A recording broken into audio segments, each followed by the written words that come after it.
राजस्थान में रणथंभौर है। रणथंभौर में अगर आप जाएं, आप गए होंगे, तो वहां पे एक शेर को देखने घंटे लग जाते हैं। मतलब ढूंढो उसको, 6-7 घंटे लगते हैं और फिर एक झलक दिखती है, भाग जाता है। आप में से लोग गए होंगे रणथंभौर। यहां पे पहली बार मैंने देखा है कि हजारों बब्बर शेर एक साथ बैठे हुए हैं।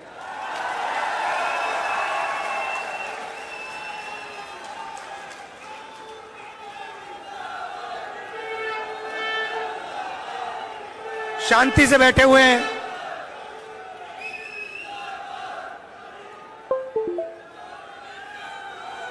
नफरत की बाजार नहीं है, मोहब्बत की दुकान है।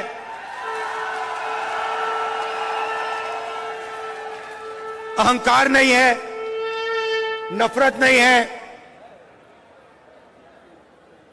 मोहब्बत है, इज्जत है, प्यार है। यह फर्क है बीजेपी में और कांग्रेस पार्टी में। विचारधारा की लड़ाई चल रही है।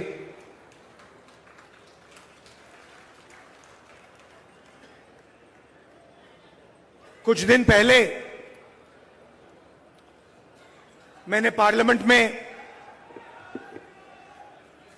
अदानी जी वाला भाषण दे दिया। देखा होगा आपने, पार्लियामेंट में देखा। अब इनकी नई आदत है, वो टीवी ऑफ कर देते हैं। पहले माइक ऑफ करते थे, अब टीवी ऑफ कर देते हैं। तो पता नहीं आप में से सबने देखा या नहीं देखा, मगर बीजेपी वालों ने जरूर देखा। और उसके बाद मेरी जो लोकसभा की सदस्यता है उसे रद्द कर दिया। जैसे गाड़ी में एक्सेलरेटर दबाते हैं, वैसे ही मेरे केस का एक्सेलरेटर दबा दिया और 2 दिन में मतलब निर्णय ले ही दिया। पहली बार हिंदुस्तान में डिफॉर्मेशन के लिए मैक्सिमम पनिशमेंट 2 साल की मेरी लोकसभा की जो मेंबरशिप है रद्द कर दी।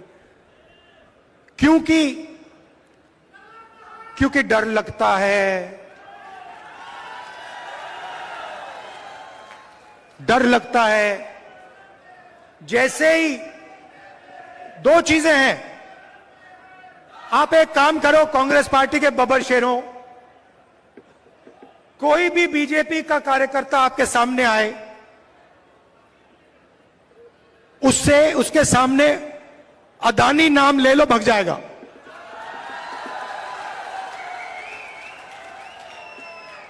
एक से उसको सामने खड़ा कर होगा, आएगा, वो कुछ भी कहे, आप उससे कहो भैया एक बात बताओ, ये आपके जो प्रधानमंत्री हैं इनके बीच में और अदानी जी के बीच में क्या रिश्ता है, बीजेपी वाला भग जाएगा।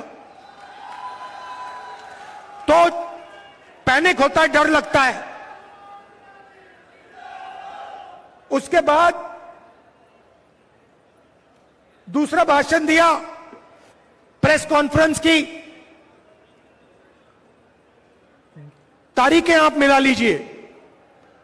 जैसे ही मैंने लोकसभा में भाषण दिया, वैसे ही मेरे केस पर एक्सेलरेटर दबा दिया गया। उसके बाद इंटरनेशनल फाइनेंशियल अखबार में अदानी जी के बारे में कहानी आती है। मैंने प्रेस कॉन्फ्रेंस किया। जिस दिन प्रेस कॉन्फ्रेंस किया, उस दिन नरेंद्र मोदी जी ने स्पेशल सेशन लागू कर दिया। और पहले महिला आरक्षण की बात नहीं थी। आपको याद होगा, पहले हिंदुस्तान के नाम को बदलने की बात थी। याद है आपको? इंडिया से भारत।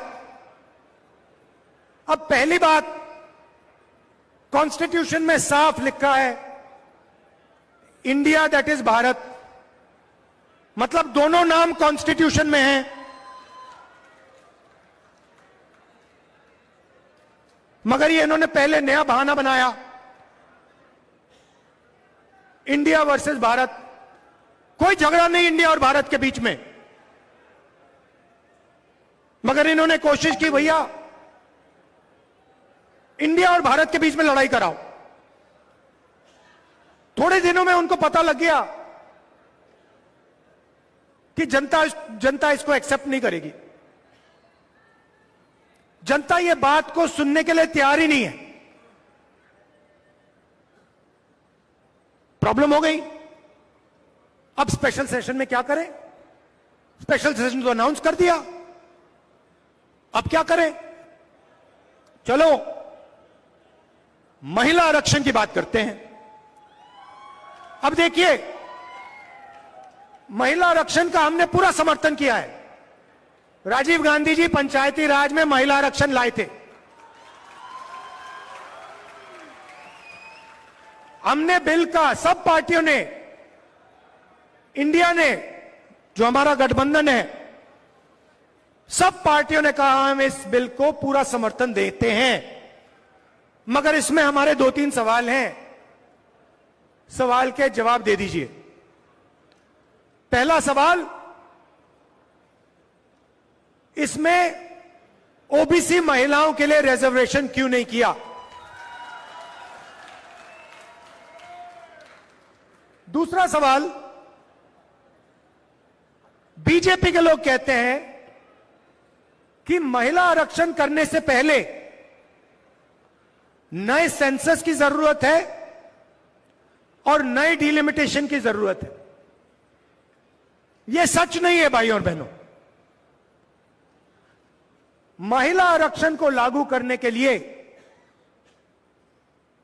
विधानसभा और लोकसभा की 33% सीटें महिलाओं को आज दी जा सकती हैं। मगर इन्होंने बहाना बनाया है।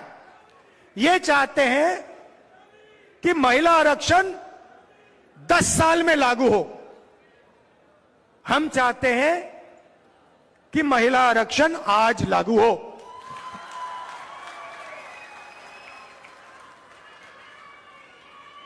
और ओबीसी महिलाओं को महिला आरक्षण का फायदा मिले। अब पार्लियामेंट में मेरा भाषण था,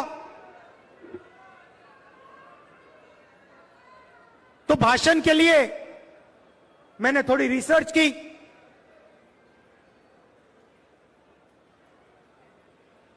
हमारे जो इंस्टीट्यूशंस हैं, जो संस्थाएं हैं,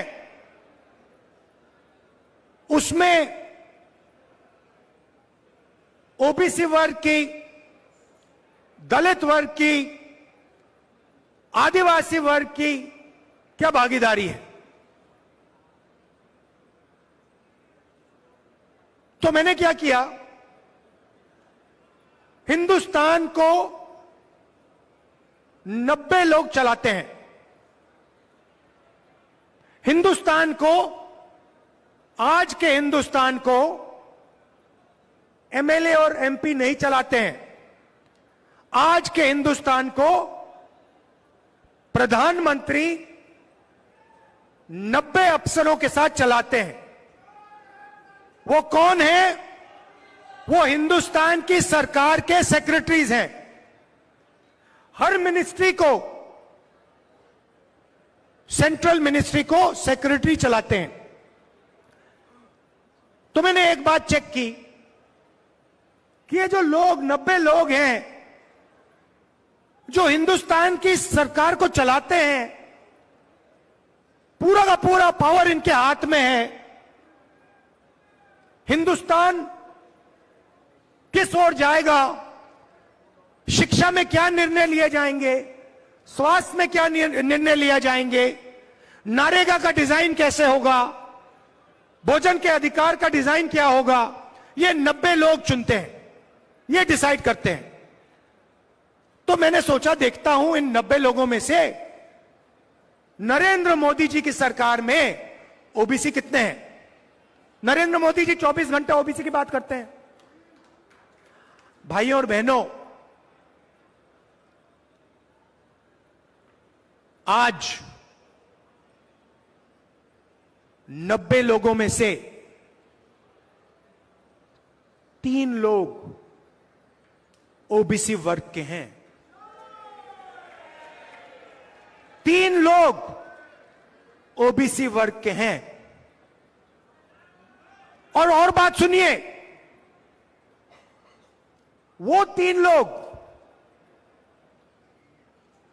हिंदुस्तान के सिर्फ 5% बजट पे निर्णय लेते हैं।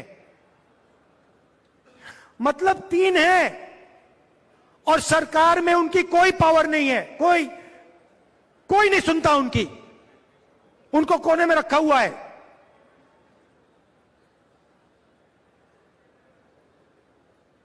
तो फिर पार्लियामेंट में मैंने एक और सवाल पूछा, जो शायद हिंदुस्तान के लिए, ओबीसी वर्ग के लिए सबसे महत्वपूर्ण सवाल है, और वो ये है कि इस देश में ओबीसी कितने हैं, दलित कितने हैं, आदिवासी कितने हैं, कौन से समाज के कितने लोग हैं।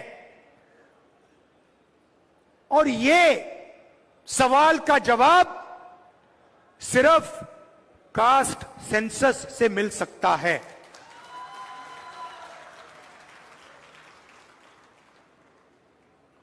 जैसे ही मैंने कास्ट सेंसस की बात शुरू की पार्लियामेंट हाउस में, आप देख लेना, बीजेपी लोग, बीजेपी के नेता, बीजेपी के मंत्री, एमएलए सब चिल्लाने लगे, मेरी आवाज को दबाने की कोशिश की। टीवी का कैमरा हिल गया कि देश के ओबीसी को यह पता ना लगे कि हिंदुस्तान की सरकार को जो चलाते हैं, 90 लोग जो चलाते हैं, उनमें से सिर्फ 3 ओबीसी वर्ग से आते हैं।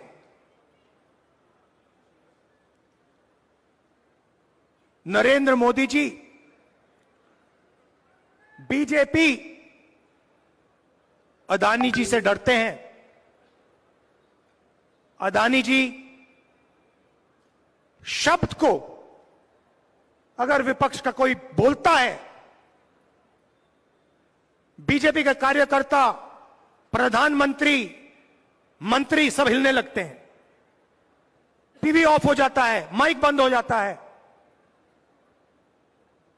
दूसरी तरफ जैसे ही कांग्रेस पार्टी कास्ट सेंसस की बात करती है, जो मैंने बात उठाई पार्लियामेंट हाउस में, 90 लोगों में से 3 लोग ओबीसी क्यों हैं? 5% बजट इन लोगों के हाथ में क्यों है?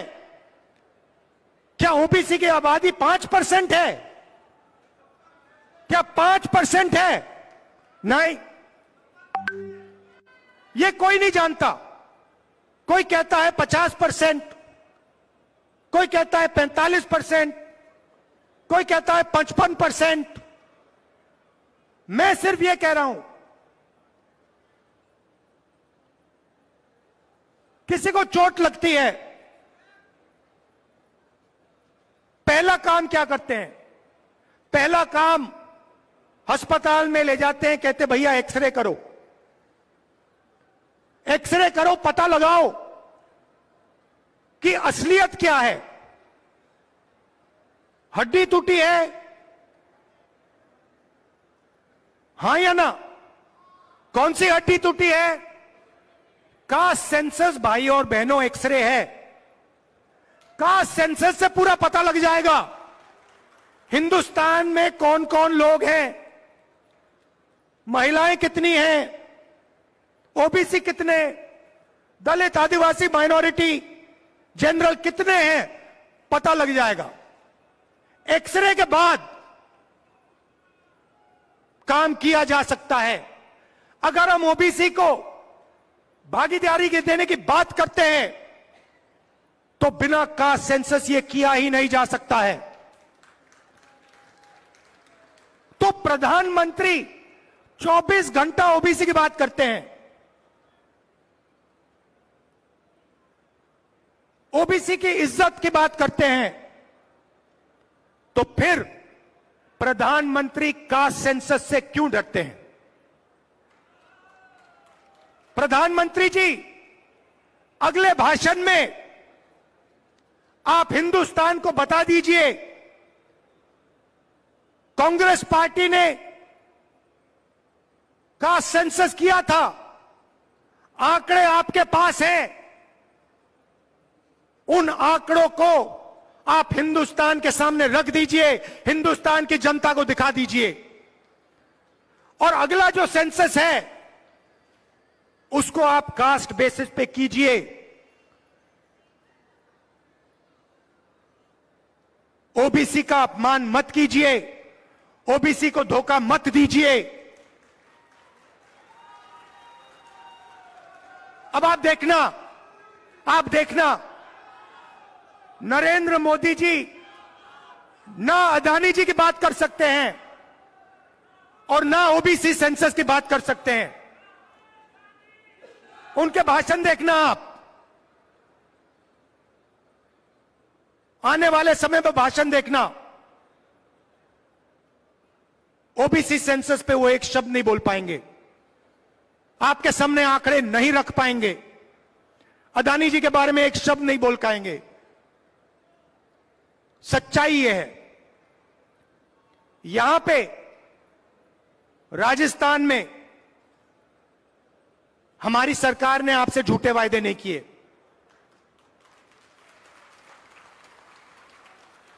21 लाख किसानों को 14,000 करोड़ रुपए राजस्थान की सरकार ने दिया है। चिरंजीव स्वास्थ्य योजना को आप जानते हो,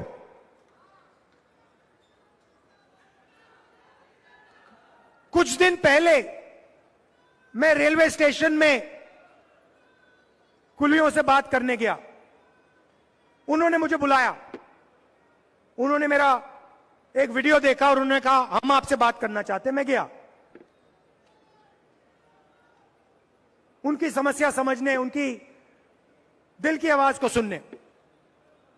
मुझे कहते हैं राहुल जी,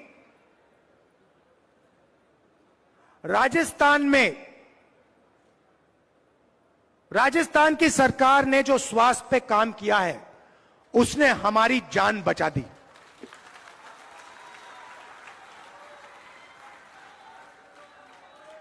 हमारे घुटने खत्म हो गए, हम वजन नहीं उठा पा रहे हैं, राजस्थान की सरकार ने हमारी मदद की, हम ये कभी नहीं भूल सकते। शिक्षा में 3,600 इंग्लिश मीडियम स्कूल हमने खोले हैं। अब आप एक काम कीजिए, मैंने एक काम किया इसलिए मैं बोल रहा हूं आपको। लोकसभा में मैं आपको एक बात बताता हूं, लोकसभा में एक दिन मैंने देखा बीजेपी के एमपी अंग्रेजी के खिलाफ लंबा भाषण दे रहे हैं।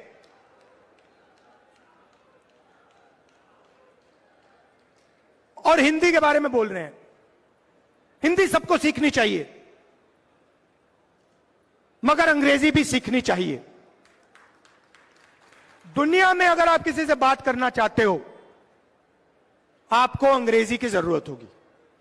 हिंदुस्तान में अगर आप किसी से बात करना चाहते हो, आप हिंदी में कर सकते हो। दोनों की जरूरत पड़ती है। बाद में मैं गया पीछे, सुनिए, बाद में मैं पीछे गया और मैंने उनसे पूछा, भैया एक बात बताइए, सुनिए, डिस्टर्ब मत कीजिए। मैंने पीछे गया, मैंने कहा उनसे, भैया एक बात बताइए, आपने अंग्रेजी के खिलाफ बात की। आपके जो बच्चे हैं वो हिंदी मीडियम स्कूल में जाते हैं या अंग्रेजी मीडियम स्कूल में?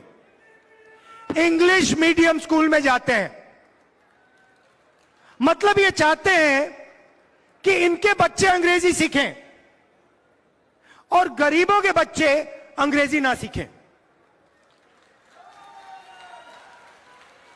मतलब दो हिंदुस्तान बने, इनके बच्चे अंग्रेजी सीखकर अमेरिका जाएं, जापान जाएं, चाइना जाएं, और गरीबों के बच्चे अंग्रेजी ना सीखें और बाकी दुनिया में ना जा पाए, बाकी दुनिया से बातचीत ना कर पाए। हमें दो हिंदुस्तान नहीं चाहिए, हमें एक हिंदुस्तान चाहिए। तो बब्बर शेरों, आपकी सरकार ने और आपने, क्योंकि ये सरकार आपकी है, आपने राजस्थान के लोगों को स्वास्थ्य दिया, आपने कर्जा माफ करवाया। भैया यहां पे सिलेंडर कितने का है? ये गेहलोत जी ने, खारगे जी ने, मैंने ये हमने नहीं किया है, ये कांग्रेस पार्टी के कार्यकर्ता ने हमें कह के करवाया है।